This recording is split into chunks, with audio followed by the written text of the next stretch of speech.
और हमें पूरा भरोसा है कि इसी तरीके से लगातार हम लोग काम करते रहेंगे, अपनी भाषा, अपना व्यवहार और लोगों को जोड़ते रहेंगे, तो उत्तर प्रदेश में समाजवादी पार्टी और इंडिया गठबंधन की आने वाले समय में सरकार होगी।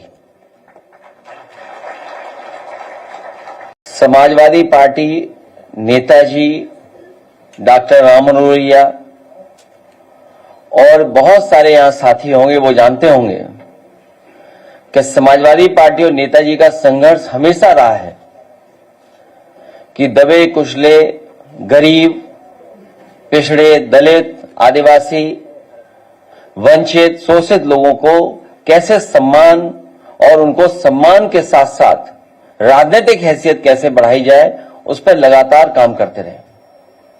रायबरेली में जो है हरिओम वाल्मीकि की हत्या कर दी गई सर, और हमारे साथी जानते होंगे कि मान्यवर काशीराम जी को इटावा से सांसद बनाने के लिए समाजवादी पार्टी, नेताजी और हम सब का, और यहां पर बहुत सारे साथी बैठे हैं, इनका सहयोग रहा।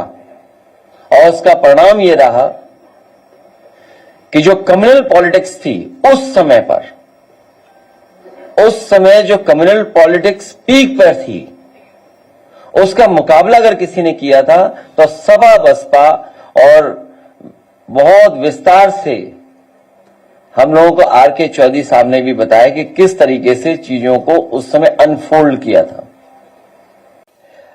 भारतीय जनता पार्टी झूठे मुकदमों का वर्ल्ड रिकॉर्ड बनाना चाहती है और झूठ बोलने में नंबर 1 है।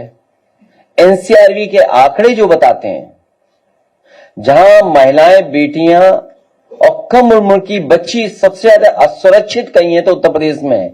और ये हमारा आपका डेटा नहीं है, ये एनसीआरबी का डेटा है।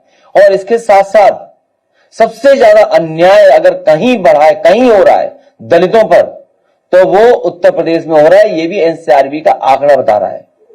थानों में भेदभाव है, थानों की पोस्टिंग में भेदभाव है।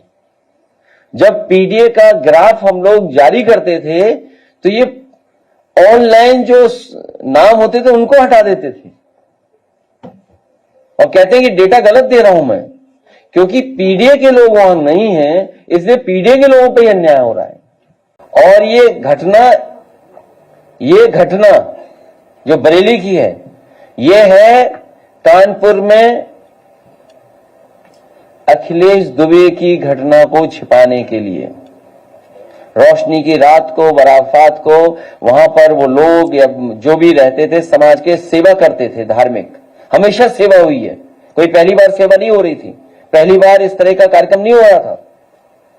लेकिन एडमिनिस्ट्रेशन को ये बात बदलनी थी उन्हें, क्योंकि अखिलेश दुबे पे बहस नहीं हो, क्योंकि 100 उसमें पुलिस के अधिकारी चले जाएंगे।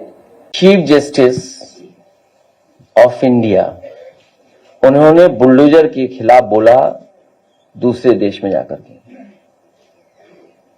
सुनने में आया कि वो संगी साथी बीजेपी का साथी है जिसने जूता फेंका। बुलडोजर संस्कृति के खिलाफ है हम लोग, और गरीब के ऊपर बुलडोजर है उसके पूरा खिलाफ है। आखिर बसने किसने दिया, रहने किसने दिया?